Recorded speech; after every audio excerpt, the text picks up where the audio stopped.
Right, grade 12, there's only a few definitions, so we are also going to work through lesson 2 today, which is the difference between problem solving and decision making. Right, now businesses obviously are under constant pressure to outperform their competitors and meet their shareholders' expectations. Most businesses have as one of their goals that they would like to increase their market share. They would like to outperform their competitor. They would like to make more profit than their competitor. Remember, we said a competitor is another business that is in the same industry as us and selling the same or a similar product than us.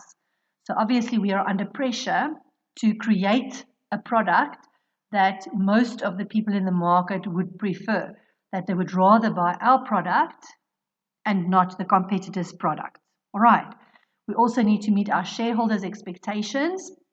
Obviously, when a person buys shares in a business, the expectation is that they would like to get a return on their investment. And as a shareholder, remember you are part owner of a business, so any profit that the business makes, you are entitled to a share of that profit. Right. So as a shareholder, obviously I'm expecting my share of the profit. So businesses are under pressure to make as much profit as possible so that they can keep their shareholders happy also. Now, in order to maintain their market position, their market share, businesses need to find effective and creative solutions to problems. When a business is facing a problem, it cannot just sit in the corner and cry. It has a responsibility towards its customers.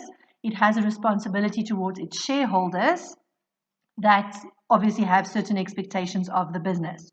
So when we are faced with a problem, the expectation is that we need to use the tools that are available to us and we need to solve this problem in the best possible way. We need to maintain our market position. We need to keep our market share. We need to keep making a profit. We need to increase our market share and we need to increase our profits as well. So entrepreneurs have to make use of tools and techniques to help them to be creative.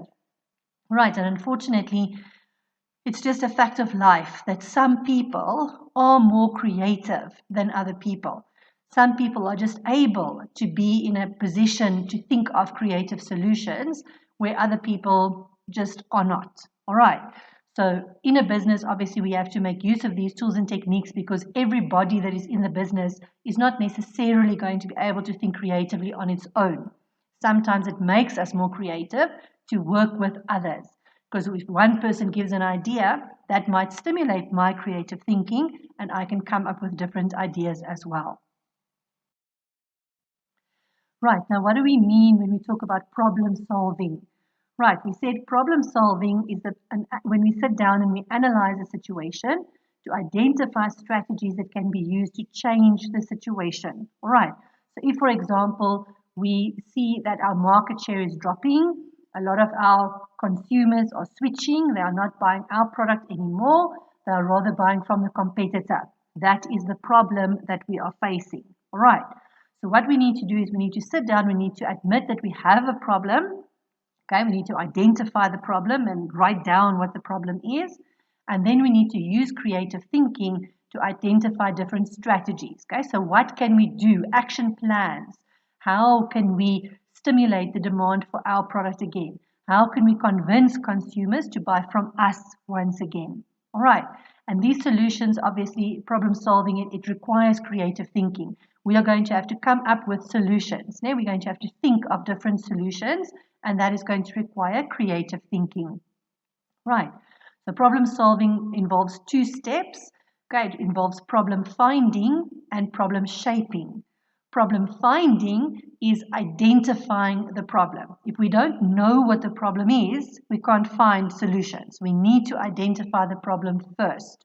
And then problem shaping, once we know what the problem is, we need to break down the problem into little bits so that we can find a solution. Right, we need to find why. Why? What is busy creating this problem for us and how can we fix it? We need to find a solution. Right, the meaning of decision making, as I said, that is making a choice by using your judgment. All right, so you have different solutions and you are going to think about the different solutions. You're going to think about what are the advantages and the disadvantages of the different solutions, and then you're going to choose the best solution based on what you are thinking. All right, it's not just a case of like eeny, meeny, miny, mo, okay, ABC, I choose you, right?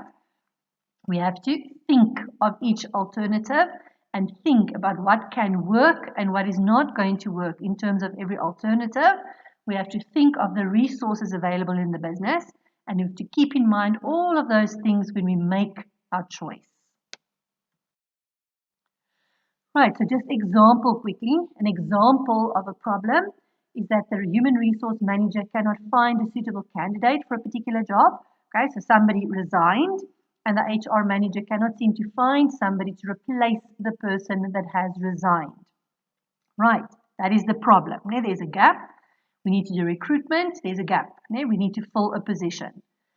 A decision is, for example, when we've done the recruitment process, we've done the interviewing and whatever, and now we have to appoint either candidate A or candidate B.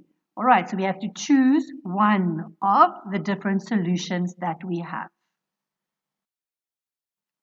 Right, just quickly, the differences between problem solving and decision making. In terms of problem solving, we said that is analyzing a situation to identify strategies to bring about change, right? We know that we have a problem. We have to identify different strategies to solve our problem. The problems can be solved by a group or a team or an individual team member. All right, so problem solving, anybody in the business can be part of problem solving. All right, problems can be identified. We can come up with different strategies in a group of people, or one individual person can think of different strategies. All right, so problem solving entails identifying alternative solutions. Right, we're not just coming up with one solution. We are defining our problem, and then we are going to think of different ways that we can use to solve our problem. There has to be alternative solutions, right? And that is where problem solving is now going to end. Now we've got alternative solutions now. Now we're going to move over to decision making. Right, your decision making is part of the problem solving cycle, right? Because after we've identified solutions, now obviously we need to make a decision, right? In every step of the problem solving process, people have to make decisions. Now, normally, for decision making, it is done by normally one person. It's not always the case, but normally it is made by one person, and normally it would be a person with authority, all right? So ultimately, whether we're going to appoint person A or person B is going to, the responsibility to make the decision lies with the HR manager. All right, it's not something that's going to be discussed in a group. All right, so decision is normally made by a person that has some authority. All right, so when we make a decision, we are obviously going to look at the different alternatives, alternative solutions to the problem, and we have to now pick the best one. Picking the best one. That is where decision making is going to come in. We are choosing which one to implement. Right, just very quickly, the steps in problem solving. As always, when we deal with different steps, you do not have to do these steps in the correct order. Again, obviously it makes more sense if you do, but it doesn't matter. All right, as long as you can list the different steps in the problem solving cycle. Right, so if we start at the beginning, okay, we are going to firstly identify the problem. Then we're going to define the problem. Then we have to admit that there is a problem. Then we're going to define the problem, explain exactly what the problem is. Then we are going to go and identify possible solutions, right? We know what the problem is, come up with different possible solutions. We analyze these different solutions, and then we choose the best alternative. Okay, so which one of the different solutions are we going to choose for implementation? Once we have chosen our solution, we are going to develop an action plan. Okay, so how are we going to implement this solution? Right, if we've developed an action plan and we know exactly what it is that we are going to want to do, we have to implement our action plan. Okay, we now have to go over into action. Once we have implemented our action plan, we have to monitor implementation. We have to make sure that everybody that is involved in the implementation of this action plan everybody that has responsibilities in terms of this action plan, all of those people are doing what they are supposed to be doing and they are sticking to their deadlines. Right. Once we've implemented the action plan, we have to evaluate the chosen solution, right? Once we start to implement, we obviously have to now measure, is this successful or not? The strategy, the action plan that we have implemented, is it successful? Is it working or not? All right. Obviously, we have to measure our results. Now, what did we want to achieve? What are we busy achieving? All right, for evaluation. Then we're going to formulate a strategy. Okay, once we've formulated a strategy, we will implement the strategy, and again, we will evaluate the strategy. Right. We are now just going to look at more information, okay, just an explanation, the application of all of those different steps. So the first step we said was to identify the problem. First thing that we need to do is we need to acknowledge that there is a problem. Okay, we need to realize there is a problem. Then we have to identify the exact problem. We cannot be vague. Okay, we need to be very precise. We need to know exactly what the problem is. We have to break down the problem into smaller parts that is easier to solve separately. All right, remember this is part of our problem solving. Okay? We have to identify the problem finding, and then we have to break up this problem into smaller parts because the smaller problems obviously is easier to solve separately. Right, step 2 is to define the problem. Now that we know that we have a problem, we need to define the problem. All right, so we're going to name the problem by writing down exactly what the problem is. Then we're going to find different ways of defining the problem. We can maybe define the problem from different perspectives. Now we can ask different people to explain in their own words what exactly the problem is. Then it's very important that we find possible causes of the problem, right? Obviously, when you are sick, you have certain symptoms, but the doctor needs to find the original cause of those symptoms. Right, you're coughing, that is a symptom. You're coughing, why? Because you've got a postnasal drip. Yeah, that is the cause of your problem. All right, so our sales are decreasing, that is the problem. Okay? Our market share is decreasing, our sales are decreasing, that's defining the problem. Now we have to define possible causes of the problem. Okay? A possible reason for the drop in demand for our product could be that a new competitor has entered the market. A competitor has launched a successful marketing strategy. A competitor has launched a variation of the product, right? The quality of their products improved, right? What is causing our sales to decrease? The nature of the problem must be precise. As I said, we have to know exactly what the problem is. There must be specifics. And then we need to gather as much information as possible to establish possible causes of the problem. We're not just going to find one cause of the problem because there isn't just one. There might be more than one. So we need to identify all possible causes of the problem. Step 3 is to identify alternative solutions.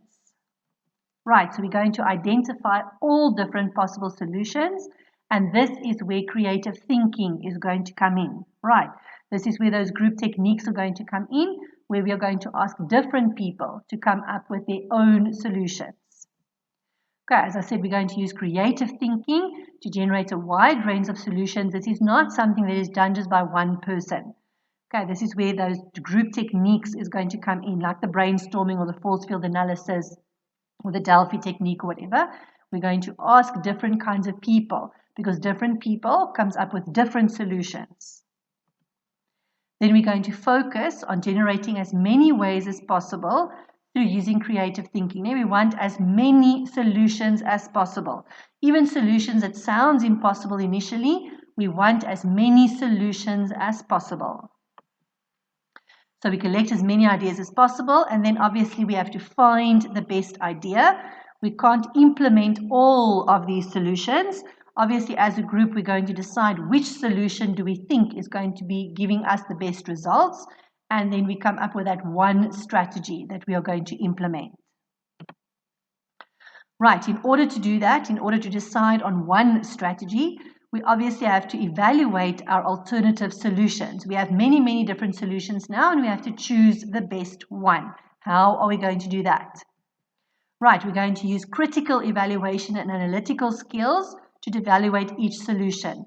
So what we are going to try to do is we're going to make a list of all of our solutions, and now we have to say, what is the advantages of every single solution? What is the disadvantages for every single solution? And we weigh up, right? Any solution where the advantages exceeds the disadvantages, it's completely doable or whatever, we put those then on a short list and we choose from those.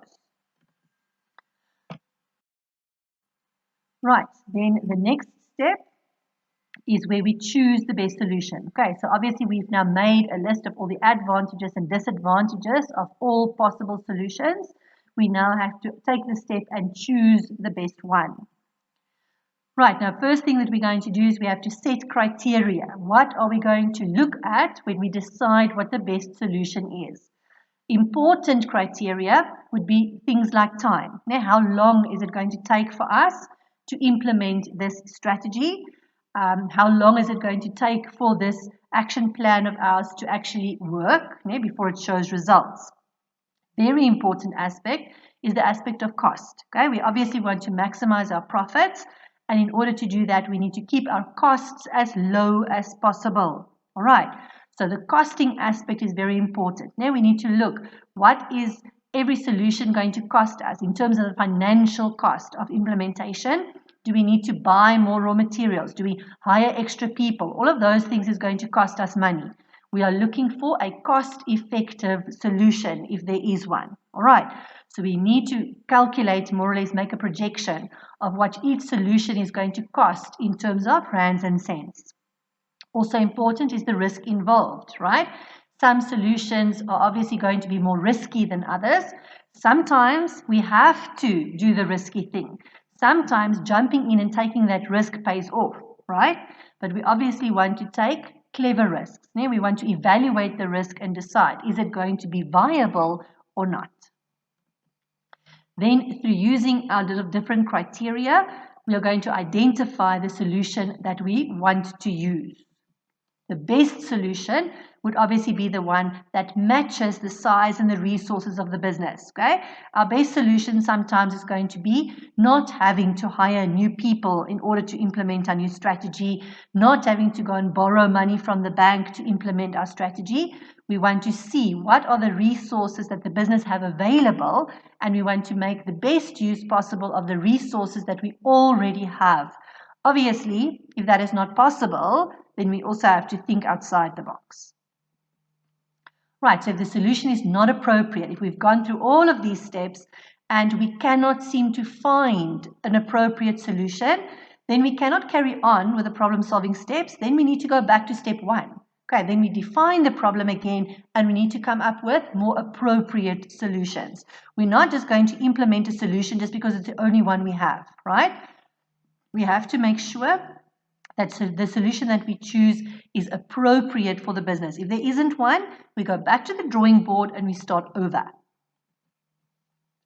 Right, if we are able to find an appropriate solution that matches the resources of the business, now we have to formulate an action plan or a strategy. Okay, so how are we going to now implement this solution? First of all, we need to arrange the necessary resources and delegate tasks. So we obviously have to decide who is going to be responsible for what. We need to write down a list of exactly what needs to be done, and we need to match that list of duties to people. Now, who is going to be responsible for doing those things that is part of our action plan? We have to establish a timeline and set deadlines. Now, we can't just tell people, okay, this is your job, now go and do, right? We have to say, right, we have to recruit a new person, for example. Okay, there's a vacancy, we need to recruit. You have until end of next month to find a person. All right, you have to change the product design. Okay, come up with a new flavor for our cold drink.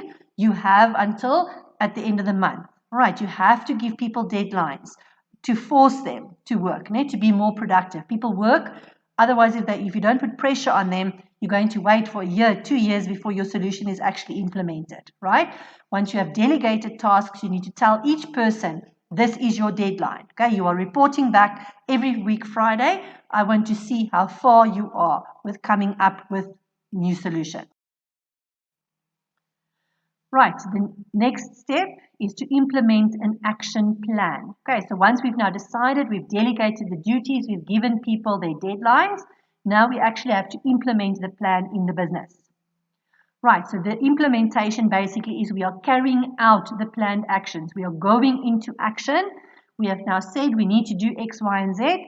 Now the people who were delegated those tasks actually physically have to go and do them. Right, it's very important that we communicate the delegated tasks and the deadlines to the employees so that every single person is exactly aware of what we are expecting them to do.